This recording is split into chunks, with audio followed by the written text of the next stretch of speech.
Assalamualaikum warahmatullahi wabarakatuh. Nama saya Hanifah Yusliha. Kesibukan saya sekarang sebagai ibu rumah tangga.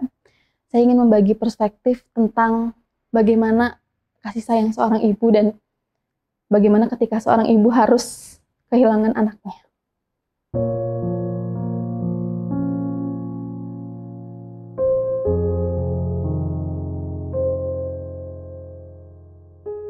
Saya cerita kehidupan dulu ya. Jadi dari dulu tuh, dari SMA kayaknya ya, dari SMA tuh, dari zamannya BlackBerry pada saat itu tuh, saya pengen BlackBerry tuh, tapi saya nggak minta sama orang tua. Jadi saya bilang langsung berdoa sama Allah gitu, ya Allah, orang-orang pada punya BlackBerry, aku pengen dong punya BlackBerry gitu. Terus nggak lama dari situ akhirnya tuh kayak langsung dikabul gitu, punya handphone BlackBerry gitu.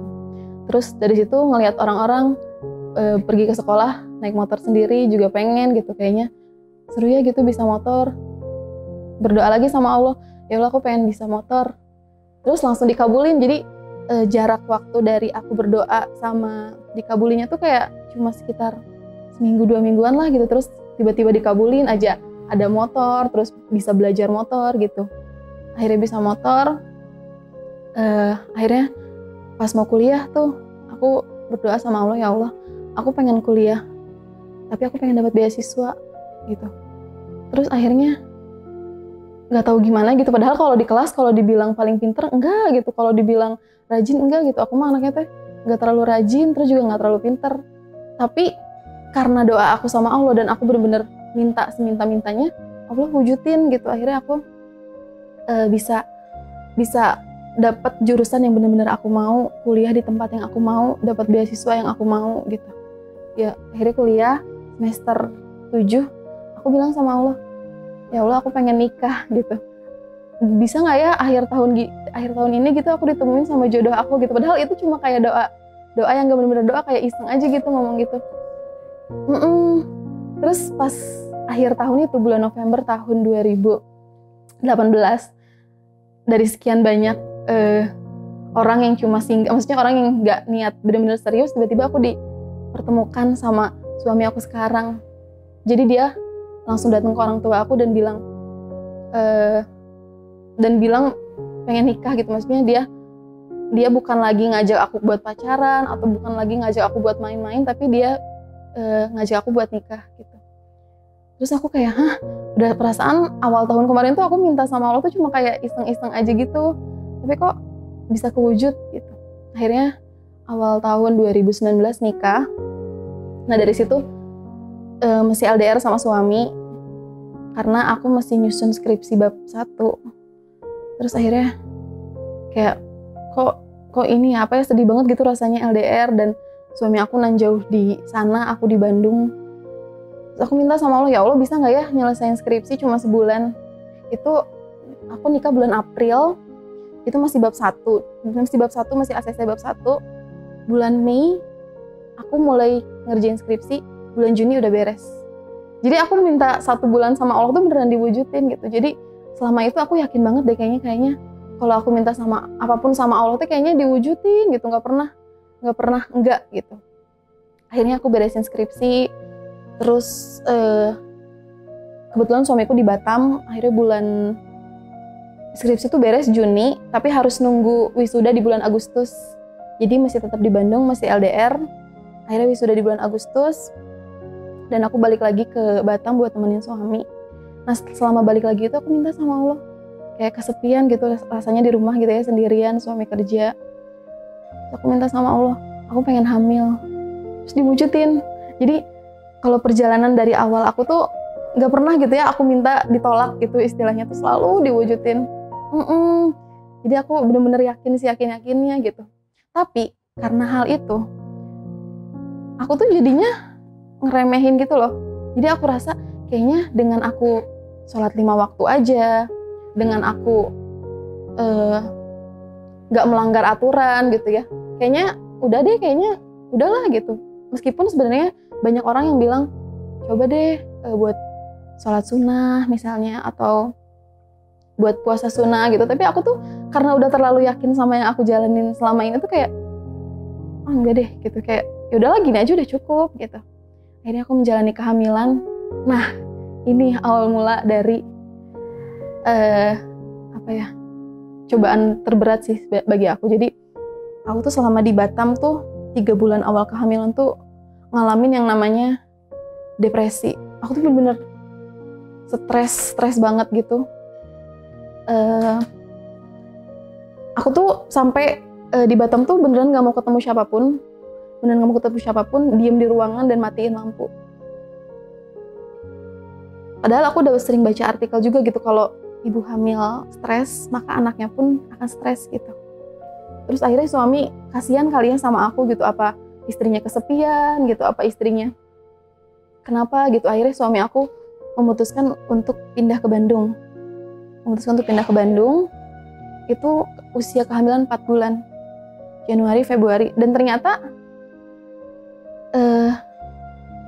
selama di Bandung tuh, walaupun aku di Bandung, aku tuh tetap banyak pikiran.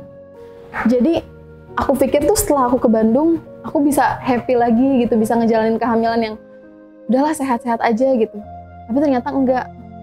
Di Bandung tuh, walaupun aku ketemu sama temen-temen, walaupun aku di Bandung bareng keluarga gitu, tapi ada aja hal yang bikin aku teh kepikiran. Ada aja hal yang bikin aku teh ngeluh. Ada aja hal yang bikin aku teh, kenapa sih hidup aku kayak gini gitu. Padahal Allah tuh udah ngewujudin hal yang aku minta gitu. Maksudnya di dalam rahim aku teh ada janin yang selama ini aku minta gitu. Tapi kenapa aku teh nggak mikirin itu gitu. Yang aku pikir teh, kenapa sih dia kayak gini tapi aku enggak. Kenapa sih dia hamil bisa sambil kerja tapi aku enggak gitu. Iya, aku pikir ini adalah bawaan kehamilan. Karena kan banyak orang bilang kalau hamil jadi lebih sensitif, kalau hamil jadi banyak pikiran gitu. Aku pikir ya udahlah ya, ini mungkin normal aja dialamin sama ibu hamil gitu. Tapi dari situ aku ngerasa juga ibadah mulai kurang ya. Maksudnya yang harusnya sholat 5 waktu ini udah nggak terlalu, maksudnya sholatnya tepat waktu ini kayak udah aku capek. Maksudnya kan lagi hamil juga gitu, aku kayaknya lemes deh. Nanti deh nunda dikit aja gitu. Puncaknya kapan ya? Pokoknya selama kehamilan itu, paham gak sih, maksudnya Allah tuh udah paring aku anak, tapi aku tuh kenapa sih nggak bersyukur akan hal itu gitu. Jadi tuh aku tuh selama kehamilan teh mikirin ini, mikirin itu. Yang aku pikirin teh cuma kontrol, tapi maksudnya aku kontrol kehamilan, tapi aku tidak berpikir apakah anak aku teh fisiknya sehat, apakah dia batinnya sehat gitu. 9 bulan berlalu, tepat tanggal 29 Juni 2019, aku akhirnya mulai sadar ada yang aneh nih, karena gerakan bayi aku tuh udah nggak ada gitu. Jadi biasanya kan kalau orang hamil tuh kayak ada gelombang cinta ya, kayak ditendang gitu, jadi kayak gitu ya, kayak rasanya tuh derut gitu. Nah, aku tuh sebenarnya udah nggak merasakan itu 2 hari sebelumnya. Jadi dari hari Sabtu malam, itu pun sebenarnya kejadiannya suami aku tuh baru pulang kerja, dia baru pulang jam 7 malam. Ini mau nambahin juga, jadi selama kehamilan itu suami aku tuh pindah ke tempat kerja baru, dan otomatis ketika pindah ke tempat kerja baru kan banyak mengenal lagi gitu ya, dan otomatis waktunya juga jadi lebih lama lagi gitu. Jadi udah mah aku teh hamil teh banyak pikiran gitu, terus posisinya suami lagi banyak kerjaan juga gitu. Waktu itu hari Sabtu malam tuh aku kayak, kenapa ya suami aku tuh sibuk terus gitu, sibuk kerja terus gitu. Padahal dia juga kerja kan nyari nafkah ya gitu, kalau mau dipikirin kesananya gitu. Tapi pada saat itu tuh nggak mikirnya tuh kayak ngeluh aja, kayak kenapa sih gitu. Suami aku tuh malam saat itu tuh kebetulan temennya ada yang nikah, dan dia pergi nikah tapi lampu motornya mati. Itu tuh nggak tahu apa gitu ya, tapi aku teh udahlah nggak usah pergi gitu, maksudnya kamu nggak usah ke undangan, kan lampunya mati juga. Dia bilang tapi ini undangan sahabatnya gitu, masa nggak datang. Ya udahlah, kata aku, datang aja. Nah, selama aku mikir itu tuh, ini kalau suami aku kenapa-napa gimana ya gitu. Aduh, maksudnya khawatir banget, takut dia kenapa-napa. Tapi aku selalu mikir, ya udahlah, anakku ada anak gitu. Aku tuh mikir aku tuh ada anak, tapi aku tuh tidak mikir dia tuh gerak atau enggak. Jadi aku tuh fokus sama anak, tapi aku tidak fokus sama nggak fokus sama kesehatannya gitu. Akhirnya aku mulai ngerasa nggak ada gerakan, tapi ya udahlah gitu, acuh aja gitu loh. Minggu pagi tuh aku ketemu sama ibu-ibu gitu, terus ini udah berapa bulan, udah berapa minggu, 38 minggu Bu, oh bentar lagi ya, iya gitu. Tapi tiap mereka megang perut aku tuh kayaknya risih banget, kayak udah jangan pegang-pegang deh gitu. Aku tuh sampai curhat sama suamiku kayak, tadi tuh ibu-ibu pada megangin perut gitu, tapi sakit banget gitu, maksud aku teh. Kenapa ya gitu? Aku pikir teh kayak cuma ya udahlah gitu, wajar aku misalnya aku terlalu khawatir gitu. Hari Senin aku makin enggak, Minggu malam aku demam tinggi. Dan aku baca artikel kalau gerakan janin berkurang maka itu disebutnya gawat janin. Padahal itu tuh kayak udah ada clue ya. Tapi aku tuh kayak oh ya udah gitu. Terus aku demam tinggi dan itu suamiku merasa itu adalah sakit yang kayaknya Bubun tuh selama ini nggak pernah gini deh sakitnya gitu. Kayaknya ada apa-apa, dia bilang gitu. Karena sampai aku tuh sampai gitu semalaman. Terus posisi tangan ini kanan, pokoknya ini jari tengah dua-duanya mati rasa, benar nggak bisa digerakin apa-apa. Terus selama menjalani proses kehamilan 9 bulan tuh aku nggak selama sekali ngalamin yang namanya bengkak-bengkak gitu. Nah hari itu tuh aku bengkak, kan aneh ya gitu, maksudnya kenapa selama ini enggak, sekarang baru gitu. Aku tuh sampai ngomong gini sama suami, aku kayak orang mati tahu, badannya nggak ada feeling apapun gitu, kayak ya udah gitu doang badan teh gitu. Jangan ngomong gitu, dia bilang gitu. Senin pagi aku curhat sama kakakku, aku kayaknya udah 2 hari ini nggak ngalamin gerakan deh gitu. Terus kakakku kaget, hah kamu baru ngomong sih gitu. Langsung kontrolnya di bidannya sambil nyari-nyari pakai pokoknya alat pencari detak jantung bayi gitu. Dia nyari-nyari, ibu saya nggak nemu. Aku masih santai di situ kayak, masa sih gitu, cari lagi deh gitu. Dia nyari lagi, ibu saya masih nggak nemu. Udah di situ aku mulai, udah anakku nggak ada. Aku udah punya feeling gitu, anakku udah nggak ada. Dan jadi di samping ruangan bidan itu ada ruangan dokter. Jadi ada USG langsung gitu. Tadinya harus ngantri, tapi bidan bilang ini kayaknya gawat janin gitu. Jadi harus langsung USG. Pas di USG, yang aku sadari adalah selama 9 bulan ini ketika aku kontrol kandungan dan kan ada layar USG gitu ya, terus ada kurva. Aku tuh tidak mensyukuri kurva itu. Aku tuh cuma, anak aku sehat gitu. Dan hari itu, tanggal 29 Juni itu, yang aku lihat adalah tidak ada kurva di situ. Gitu. Udahlah, dunia gelap banget rasanya, kayak aku teriak di situ. Kebetulan saat itu aku ditemeninnya sama ayahku ya, karena suamiku lagi kerja. Aku teriak, ayah kenapa sih aku gitu, kenapa sih harus anak aku gitu. Aku tuh mikir, kan banyak lah ibu hamil, kenapa sih harus aku tuh punya salah apa sih selama ini gitu. Aku cuma bilang istighfar. Aku bilang, mana sempat istighfar gitu, ini anak aku meninggal gitu. Aku bilang gitu. Ayahku tetap ngingetin, udah istighfar. Hari itu yang aku pikirin adalah, ini Allah jahat banget sih gitu, kayak kok aku gitu, emang aku selama ini salah apa. Yang aku pikirin adalah, aku nggak terima qadar ini. Jadi selama hidup aku nggak terima banget sama qadar yang ini gitu. Sampai akhirnya aku dirujuk ke rumah sakit buat lahiran induksi. Selama induksi itu udah nggak ada semangat, ngerti nggak sih, kayak ibu hamil tuh banyak yang bilang mau sesakit apapun tuh akan tetap terobati ketika anak itu lahir. Dan aku tuh harus merasakan sakit ketika aku tahu anak aku tuh nggak ada. Kayak jadi waktu itu kebetulan lahirannya tuh di ruangan besar gitu, jadi disekat-sekat gitu. Jadi aku bisa ngedenger tiap anak yang lahir. Ada anak lahir nangis, ada anak lahir nangis. Terus aku marahin anakku, kenapa sih kamu meninggal gitu. Aku udah nyalahin, maksudnya aku udah kesel sama qadar, aku juga jadi kesel sama anakku gitu. Akhirnya alhamdulillahnya sih ya sebenarnya, tapi waktu itu tidak bilang alhamdulillah, kayak sebenarnya Allah mudahkan sih proses persalinannya, karena selama ini aku minta dimudahkan kan proses persalinannya gitu. Dan dimudahkan gitu, pembukaan 1, 2, 3, 4, 5 sampai full, sampai connect itu cepet. Itu tuh jam 4 subuh aku udah mau lahiran. Dan ketika anak aku lahir, dia lahir dengan sangat cantik, gemuk, putih, rambutnya lebat, tapi dia nggak nangis. Aku selama aku nanti dulu ya. Aku selama ini selalu minta sama Allah biar anak aku lahir dengan tubuh yang sempurna, dengan wajah yang cantik, dengan otak yang pintar, dengan hati yang baik gitu. Aku selalu minta juga sama Allah, ya Allah, jadikan anak aku ahli surga gitu. Terus aku tuh di 7 bulan kehamilan tuh sampai 9 bulan aku bilang gini, ya Allah, kalau ada qadar buruk please diubah jadi qadar baik gitu. Ya Allah, ubahlah qadar buruk menjadi qadar baik.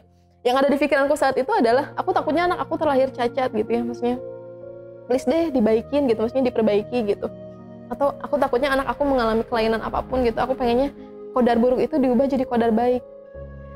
Dan nyatanya qadar buruk dan baik menurut aku adalah bukan qadar buruk dan baik menurut versi Allah. Jadi yang aku pikirin adalah qadar baik menurut aku adalah anak aku terlahir sehat sempurna gitu ya. Anak terlahir sehat sempurna dan hidup gitu. Ternyata qadar baik bagi Allah adalah mungkin Allah mengabulkan doaku yang sebelumnya. Aku pengen anakku tuh jadi ahli surga gitu. Jadi aku pun akhirnya menyadari itu tuh setelah 4 bulan berlalu ya. Jadi tadi aku sempat kecewa ya karena pas dia lahir, kebayang gak sih rasanya lihat anak-anak lahir nangis terus anak aku tuh diem kaku gitu. Harus nunggu kontraksi, tapi dia lahir tanpa tangisan, dia lahir nggak ngebuka mata gitu. Aku di situ cuma nyalahin qadar, aku nyalahin diri aku nyalahin qadar, aku nyalahin diri aku gitu aja terus. Ya jadinya makin sakit kan ya. Tapi di situ aku masih belum sadar sih, masih kayak enggak kok, anak aku masih ada, anakku masih ada. Akhirnya puncak nangisnya banget tuh saat suami aku memasukkan dia ke dalam liang lahat. Jadi suamiku tuh benar-benar bawa dia dari masjid ke pemakaman, terus benar-benar masukin, benar-benar ya pokoknya dia yang melakukan proses pemakamannya gitu, sampai dia yang ninjek tanahnya itu loh. Pas aku lihat foto-fotonya, karena kan kebetulan aku masih di rumah sakit, masih diobservasi, belum boleh pulang. Jadi yang aku lihat adalah ini anak aku ya gitu. Ini anak aku gitu. Pernah gak sih ngebayangin selama 9 bulan ini anak yang aku kandung pada akhirnya akan di liang lahat gitu. Karena selama ini yang aku bayangin adalah ketika aku ngaji, anak aku bisa di depan aku. Yang aku bayangin adalah ketika aku ketemu teman-teman, aku akan bawa anakku dengan bangganya. Tapi nyatanya qadar dari Allah tuh seperti ini ya gitu. Sampai dari situ aku mungkin masih rutin ibadah gitu ya, tapi tanpa semangat, kayak ya udahlah, kayak cuma sekedar menggugurkan kewajiban. Aku tahu itu wajib, cuma sekedar itu, dan aku tidak terlalu menjalin komunikasi yang lebih dalam lagi sama Allah di 4 bulan itu. Jadi ya udahlah gitu. Nah itu cobaan yang pertama. Nah setelah aku 1 bulan nifas itu, aku kontrol dokter dong, dan ternyata ada kista di rahim kanan dan kiri aku, ukuran 0,4 cm. Dan orang kista tuh dibayangin orang tuh kayak, udah ini gak akan hamil lagi gitu. Terus kayak aku makin mikir, ini aku salah apa sih gitu, kenapa aku lagi gitu. Cik atulah kemarin teh udah dicoba gitu, udahlah gitu. Dan aku tuh nggak, di situ tuh belum, istilahnya belum istirja ya. Aku tuh belum, justru ketika aku dicoba sama Allah teh, aku tuh malah makin kesel gitu. Aku tuh belum sadar sebenarnya apa sih yang harus aku lakuin gitu. Sampai akhirnya Juni, Juli, Agustus, September. Oh iya, dan Juli itu kakakku lahiran, kakak kandungku lahiran. Makin ngerasa inilah ya, maksudnya makin ngerasa. Dia lahir selamat nih, anak gue kemana gitu. Juli, Agustus, September. Akhirnya aku kontrol lagi ke dokter, sekalian mau program hamil lagi. Terus dokter bilang, Hanifah tahu nggak? Apa dok? Aku gitu. Kalau anak kamu lahir, anak kamu bisa cacat gitu. Karena ketubannya udah hijau. Dan ketika ketubannya hijau dan dia menelannya gitu, dia bisa jadi cacat gitu. Emang kamu sanggup punya anak cacat gitu? Di situ hati aku langsung sedih banget gitu. Terus aku akhirnya sadar, oh mungkin ini ya yang Allah maksud qadar buruk menjadi qadar baik gitu. Daripada aku seumur hidup harus mengetahui bahwa anak aku sakit, kata Allah, Hanifah, aku ambil anak kamu sekarang ya gitu. Aku aku nggak mau kamu someday kamu ngeluh sampai nanti gitu, biar kamu ngerasain sakitnya sekarang aja gitu. Akhirnya aku nemuin jawabannya gitu, bahwa oh ini gitu ya maksudnya Allah gitu. Dan dari situ juga aku mikir lagi, aku mikir gitu, kenapa akhirnya misalnya di antara 1 dari 5 temanku yang hamil, kenapa akhirnya aku yang dicoba. Aku akhirnya sadar, ternyata Allah tuh sayang bangetnya justru sama aku gitu. Mungkin teman-teman aku sekarang mereka punya anak gitu, tapi mereka kadang mereka mesti kadang sedih kayak, aduh suamiku tuh kayak gini, atau enggak, duh ternyata punya anak kayak gini ya rasanya gitu. Jadi ada hal-hal yang mereka keluhkan gitu. Tapi ketika aku melewati masa kemarin, ketika itu aku jadi mikir, ternyata punya anak tuh emang gak semudah itu ya. Jadi kalau someday Allah qadar aku punya anak, aku udah punya pengalaman yang kalau kamu diambil lagi anak kamu, maka rasa sakitnya akan terulang lagi gitu. Jadi mungkin aku akan jauh lebih bersyukur dibanding teman-teman aku gitu. Terus aku juga selama ini kan doa sama Allah ya, biar anakku dijadiin ahli surga. Aku juga doa, aku pengen masuk surga gitu. Tapi kalau dibilang gitu ya, istilahnya aku, misalnya perbandingan aku sama temen aku rajin sholat sunnah, rajin ibadah sunnah. Kalau aku sendiri mungkin masih dibilang jarang-jarang lah ya gitu, yang wajibnya aja gitu. Terus aku pengen jadi ahli surga gitu. Emang lo pikir masuk surga itu gampang gitu? Emang lo pikir masuk surga itu tinggal jret gitu doang? Lihat tuh dia gitu, ibadahnya banyak, ibadah sholat sunnahnya banyak. Terus Allah tuh pengen ngabulin doa aku walaupun aku tidak melakukan ibadah sunnah itu. Jadi kalau kamu minta surga, aku ambil anakmu ya gitu. Ini bisa jadi salah satu jembatan kamu menuju surga. Itu yang aku pikirin saat itu sampai sekarang ya. Jadi aku makin sadar, sekarang tuh jadi makin bersyukur gitu ya, alhamdulillah gitu. Bayangin, pernah gak sih kebayang, aku pernah nemuin orang yang dia sampai bilang gini, lo ngapain sih Peh sholat gitu, lo ngapain sholat gitu, kan kewajiban gitu ya, aku bilang gitu. Tapi gue gak sholat, hidup gue lancar-lancar aja tuh, dia bilang gitu. Rezeki lancar, percintaan lancar, semuanya lancar tuh, gue hidup gue bahagia-bahagia aja gitu, tanpa sholat loh, dia bilang gitu. Waktu itu aku belum bisa jawab ya, kayak ya udahlah gitu, terserah aja, itu mungkin pemikirannya dia. Tapi sekarang aku justru sadar gitu, oh berarti Allah tuh ketika ngasih cobaan sama kita adalah jawaban bahwa Allah tuh sayang sama kita. Bayangin nih, kita ngelanggar aturan Allah, kita nggak ngejalanin perintah-perintahnya Allah gitu. Terus Allah tuh acuh ya gitu, ya udahlah bodo amat gitu, nggak diingetin apa-apa. Jadi kita pada akhirnya nanti kan kalau nggak diingetin, yang tadinya kita pengen surga bisa jadi neraka kan. Nah kalau sekarang ketika kamu dicoba sama Allah tuh, coba deh pikirin, Allah tuh sayang banget loh sama kamu gitu. Allah tuh pengen kamu tuh bisa lebih bersyukur dari hari kemarin, kamu tuh bisa lebih bersyukur dari hari ini. Jadi ketika kamu dicoba kan pilihannya cuma 2 ya, kufur atau bersyukur gitu. Kalau kufur kamu dapat neraka, kalau syukur kamu dapat surga. Udah tinggal pilihannya itu. Misal ada anak sakit, yang nyalahin tuh bisa jadi suaminya. Kamu bisa nggak sih, becus nggak sih ngurus anak? Ada anak sakit yang nyalahin mertuanya. Jadi menantu bisa bener nggak sih gitu? Dan aku sadarnya betapa baiknya Allah sama aku adalah Allah kasih aku suami yang baik banget dan mertua yang baik banget. Nih, suamiku tuh cuma bilang gini, yaudah itu qadar gitu. Aku tahu kamu selama ini udah berusaha banget kok gitu. Itu memang qadarnya aja kayak gitu. Sampai waktu aku kista, udahlah ya, namanya cewek itu kan overthinking ya. Yang ada di pikiran aku adalah, udahlah ini anak aku kemarin meninggal, ini sekarang aku udah gak bisa hamil deh, kayak udahlah gitu.